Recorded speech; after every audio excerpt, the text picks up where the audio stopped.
มื้อนี้วันที่18เดือน3 2026นะพี่น้องมาเบิ่งขบวนรถของพระมหากษัตริย์ไทยเดินทางมาเยี่ยมยามลาวในช่วงวันที่16-18เดือน3 2026มื้อนี้เพิ่นจะมาสักการะพระธาตุหลวงเวียงจันทน์เนาะเป็นเมืองขวัญของชาวลาวเขาติดตามกันเนาะตอนนี้เวลา7:05 นาทีเนาะอยู่ที่ไฟแดงธาตุหลวงเดี๋ยวก็น่าจะมีขบวนรถขี่ขึ้นมาแล้วพี่น้องเนี่ยธาตุหลวงในปัจจุบันเนี่ยสวยงาม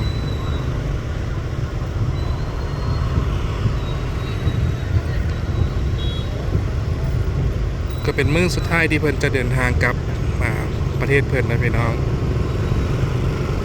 เพิ่นก็ได้ไปหลายบอนเนาะไป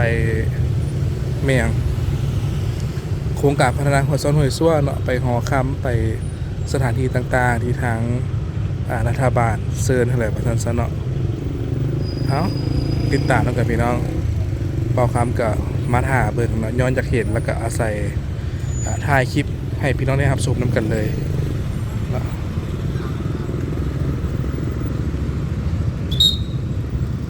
ติดตามจากไหนพี่น้องที่เวียงจันทน์เนาะรถเต็มอยู่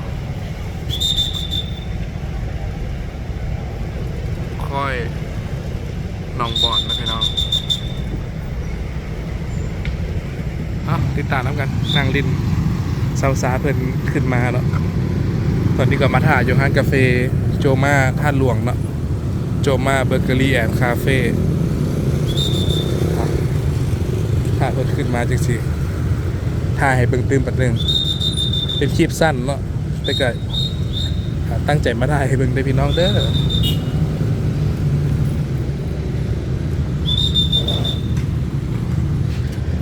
ติดตามกันด้วยกันเนาะตำรวจจราจรเป็นกับทำงานเต็มที่มื้อนี้เฮ็ดเวียกอากาศร้อนเนาะ100ปลายองศาฟาเรนไฮต์พี่น้อง100ปลายๆนิดนึงเนาะ37-38องศาเซลเซียสร้อนคักมื้อนี้ก็เลย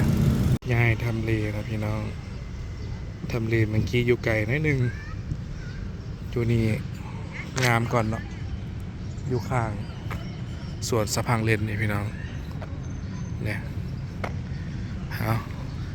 ถ่าไทยเป็นอยู่นี่แหละรู้สึกว่าวิวสิดีเป็นพิเศษอยู่จุดนี้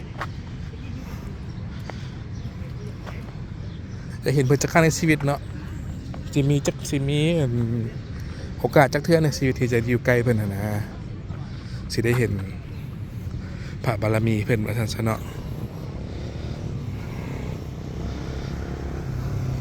ว่าไงคือคนไทยบางคนนี่เพิ่นก็ยังบ่ได้มีโอกาสได้ใกล้ชิดพระองค์เพิ่นเนาะเขาก็ถือโอกาสมาถ่ายคลิปให้เบิ่งหน่อยนึงแล้วก็มาใกล้ชิดเพิ่นเลยว่าซั่นซะเนาะถึงจะบ่ได้ใกล้กระดอได้เห็นเพิ่นก็ดีใจแล้วนะติดตามแล้วกันพี่น้องตอนนี้5 โมงปลายแล้วเนาะท่าเบิ่งน้ำกันเป็นจังใดกำลังระบายรถอยู่เนาะกำลังระบายรถกำลังเคลียร์รถอยู่กองสั่นๆนิดนึงเลยพี่น้องเด้อเวียงจันทน์ยามแรงเนาะฮ้อนคักเพิ่นมาสุดนี้ก็ได้อากาศพิลึกขนาดอุณหภูมินะตลาดกลางคืนก็ยังเปิดปกติเลยพี่น้องเด้อบ่ได้สั่งปิดสั่งอย่างเนาะมีแต่ปิดหนทางหน่อยหนึ่งแบ่งผู้สาวนี่ก่อนลูกหลานเนาะสาวน้อย13-14 ปีบ่จักนี่นะคือสิบ่กายนี่ นี่ก็อเมซอนท่าหลวงนะพี่น้องกับซ้ายมือนี่ส่วนหนองสะพังเลนรถ08มาแล้วเนาะไอ้น้องตำรวจสเก็มแดงเนาะอย่างน่าจะขึ้นมาละพอเพิ่นเคลียร์รถเคลียร์ทางสมควรแล้วเนาะติดตามไปน้ำกันคนก็ยังใช้ชีวิตปกตินะพี่น้องเพิ่นก็บ่ได้สั่งปิดทางอัดทางอย่างใด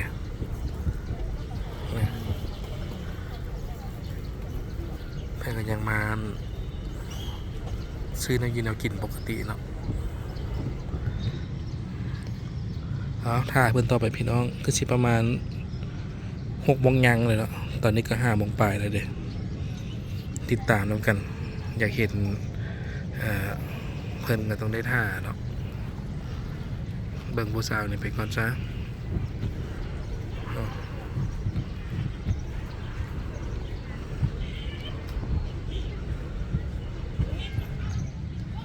ให้ตำรวจได้เห็นมาแต่1 โมง 2 โมงคนเดียเพิ่นยังท่าตรงกันเขาซ้ำเขาท่าผู้เดียวลงแล้วติดตามไปน้ำกันเขาก็ได้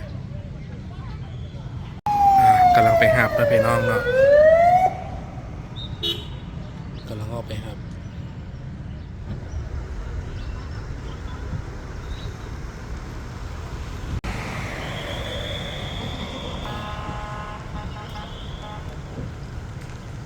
ขบวนกำลัง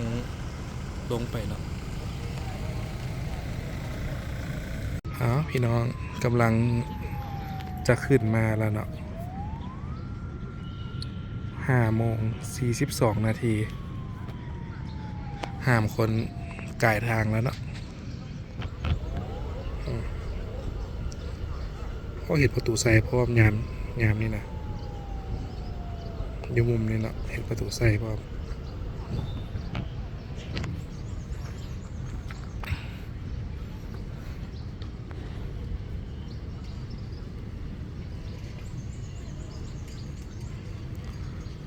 ความปลอดภัย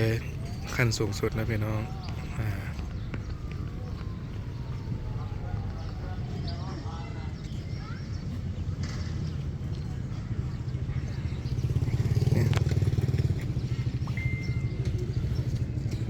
กำลังคอยเข้ามาเนาะออกจากประตูใส่มาเนาะ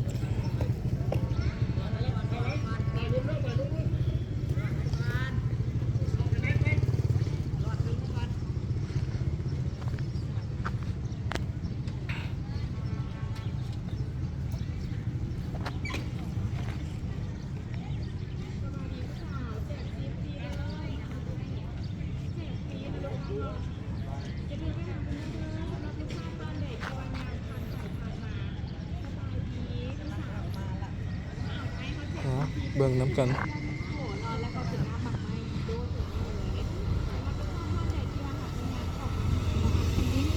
กำลังออกมาแล้วพี่น้อง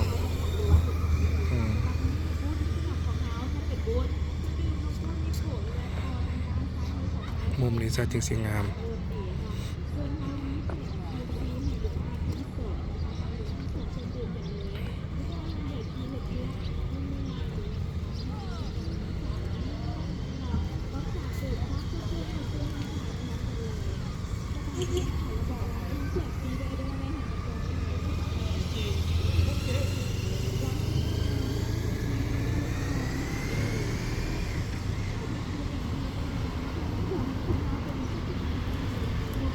อลังการงานสร้างนะพี่น้อง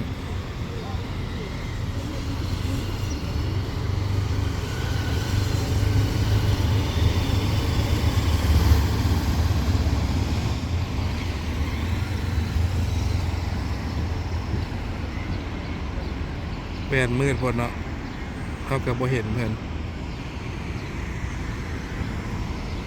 ถ้าเป็นยูไทยจะเป็นแวนใส่เนาะรถของ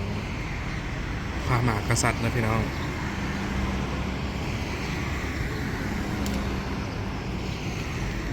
กำลังจะขึ้นยนต์กับกรุงเทพแล้วเนาะขบวนเพื่อนนี่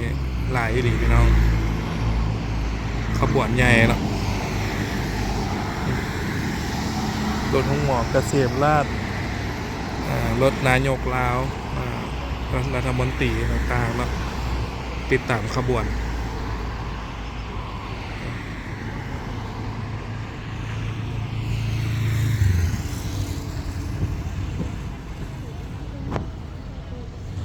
ประมาณนี้บ่ได้เห็น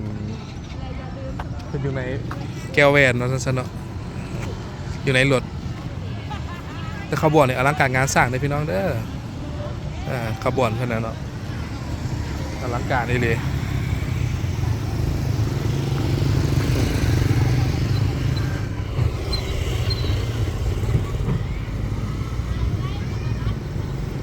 ประมาณนี้พบกับไม่ในคลิปหน้านะพี่น้องก็ถ่ายมาฝากเนาะมาเบิ่งขบวนของสมเด็จพระเจ้าอยู่หัวของประเทศไทยเนาะที่มาเยือนเราขบวนรถเพิ่นเรื่องใกล้ชิดเพิ่นนี่ก็คือสิบ่ปานใดดอกเนาะเพราะว่าเพิ่นฮ้องว่าอย่างเป็นผู้นำขั้นสูงสุดของประเทศไทยและประเทศลาวว่าซั่นเนาะเรื่องของ security ก็เป็นเรื่องปกติประมาณนี้ถ่ายมาสู่กันเบิ่งนะพี่น้องสิได้เบิ่งอย่างเติมติดตามน้ำกันซื้อเลขกันซะบ่นี่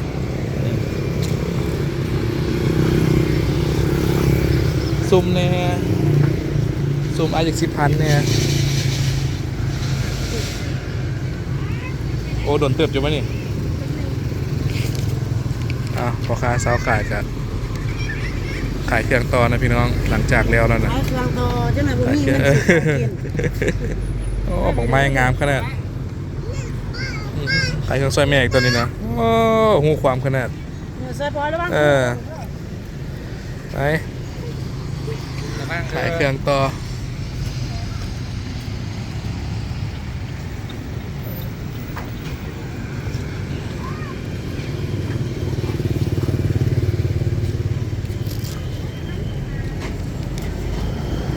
10,000ซุ่มมันท้ายเก้าไอ้10,000ดูเพื่อมาน้ำเพลินนี่เกือบไม่ได้ขายเครื่องเนาะเกือบไม่ได้ขายเลขเพราะว่าการป้องกันความปลอดภัยเป็นไรพี่น้องฮอดบ่เก้าเอาเก้าแหละพอละแล้ว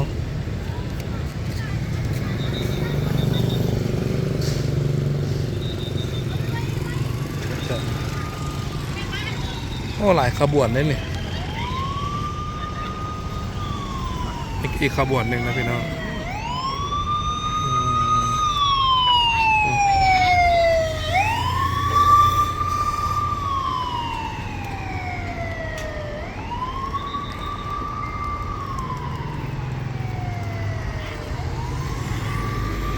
ขบวนท่านนายกบนนั้นเนี่ยหลายขบวนครับแมนเพิ่นกลับแล้วอันนั้นน่ะเหลือแต่โดยประมาณนี้พี่น้องอยู่ที่วัดนาบอดเนาะวัดพระมหาธาตุเจ้าเชียงใหม่นาบอดเบิ่งเอาได้เนาะบางคนว่าหนองบอดความจริงเป็นนาบอดประมาณนี้แหละเนาะบ้านไอ้แก้วหายหักขี่รถน้ำกันนะพี่น้องอยู่ทางฟลอริดาพุ่นแหละประมาณนี้ไปต่อบอกคำก็ได้ไว้ไทยให้เบิ่งเนาะให้ได้เห็นได้เบิ่งได้โหได้เห็นน้ำกันเนาะนำมาเบิ่งเพิ่นต่อนะพี่น้องเลยทางอุโมงค์ทางรถไต่พี่เลยเนาะบางทีได้เห็นยนต์เพิ่นขึ้นติดตามเป็นน้ำกันเนาะน่าจะฮอดสนามบินแล้วแหละต่างแต่ว่าต้องนั่นนิดนึงเนาะ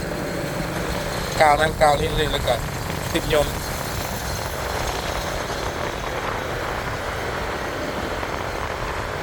ถุงซาดถุงเต้นอยู่เนี่ยเนาะป ประมาณนี้ มาฮอดสนามบินแล้วบอกคำก็ได้ว่าสิจบตั้งแต่ตอนท้ายท่านหลวงแล้วเนาะรู้สึกว่ายังบ่คักใจปานใด หมาตื่มพี่น้องเลยได้เห็นหางเพิ่นก็เอาเนาะ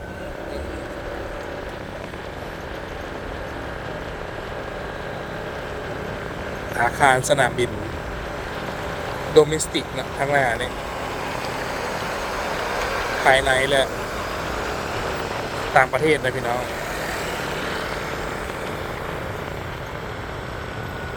เนี่ยสนามบินสากลวัดไต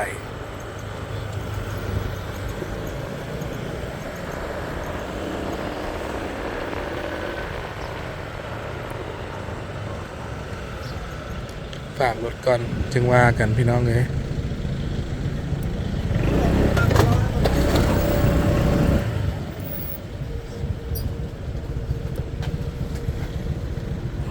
รถจักร 8,000 เนาะอาคารสนามบินแสงงามเลยมื่อนี้ทวายไลท์เพิ่นน่าจะขึ้นยนต์อะไรพี่น้องต่างแต่ยังบ่ทันได้ออกจากคลาวเถอะเนาะได้มาแล้วก็ท้ายสนามบินให้เบิ่งก่อนซะที่จริงสนามบินควรจะมีจุดชมวิวคือตะกี้เนาะอยู่ชั้น 2เดี๋ยวนี้ประเทศเป็นห้างบุฟเฟ่ต์บ่เลยบ่มี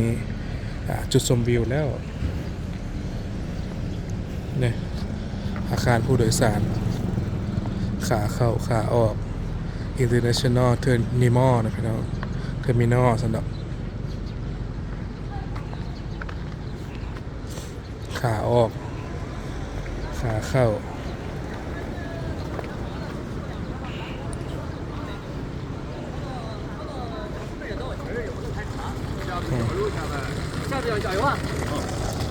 ใส่มาโลดจอจาโลด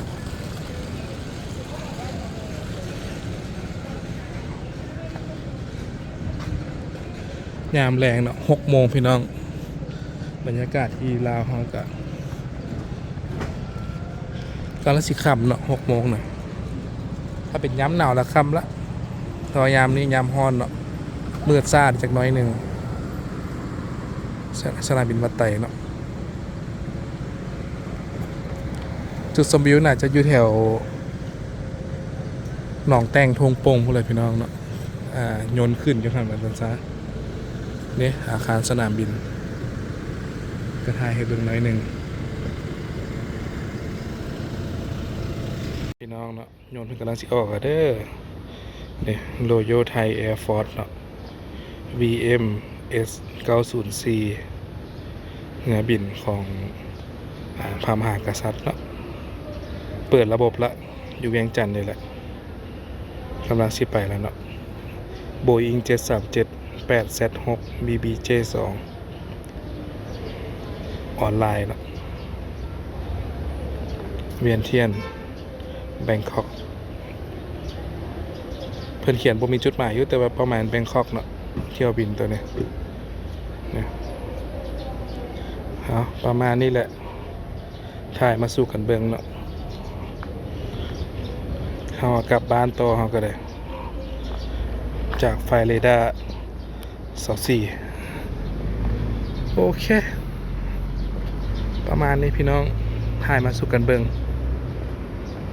ก็บ่ได้หวังอยากเข้าไปใกล้ไปมอเพิ่นดอกเนาะแต่ว่าอยากเห็นซื่อๆก็ได้เห็นแล้วแต่ว่า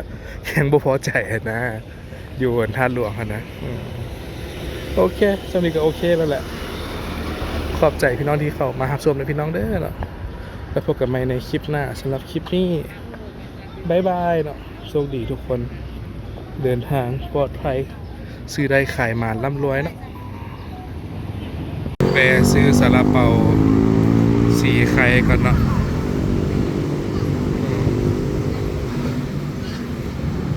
กระเทินได้มาแล้ว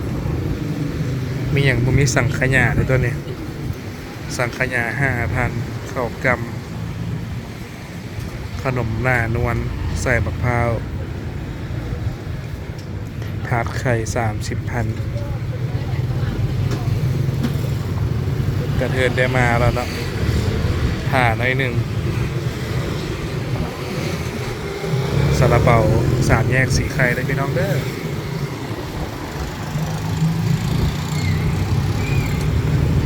พายุเข้าเลยเนาะช่วงตะแรงเนี่ยหลังจากยนต์เพิ่นขึ้นก็ว่าลมก็ว่ามาโลด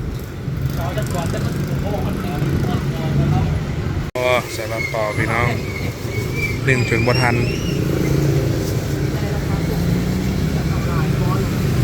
ไฟตัวนี้ต้องเลยน้องครับมีไฟ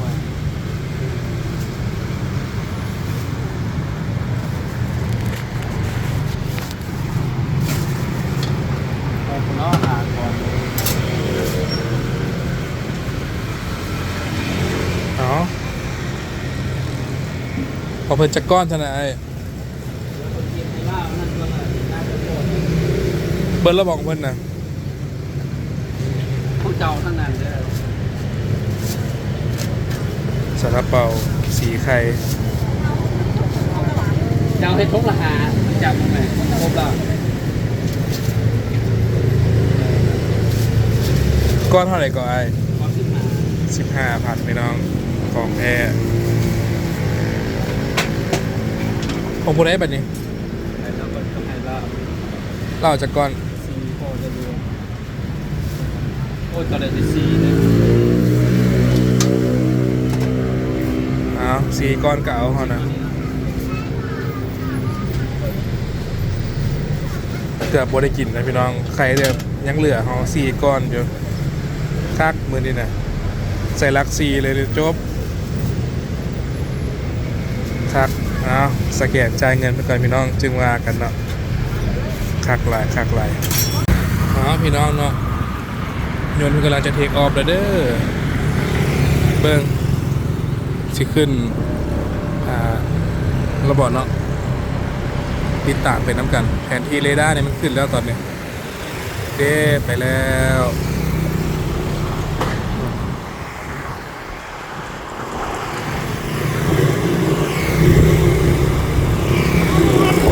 ไปแล้วเนาะกลับแล้ว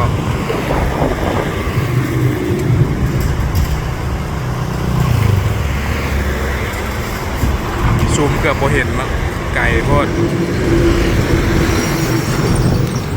บายบายเนาะขอให้ทานปลอดภัยโชคดีก็แล้วกันไทยรอยัลแอร์ฟอร์สโบอิง737-876 BB J2 เนาะเที่ยวบิน VMS 904บายบายพี่น้องเลยนี่ก็ซาลาเปาอีก5นึงนะพี่น้องซาลาเปาทงพันคำเนาะหมักบัดสอง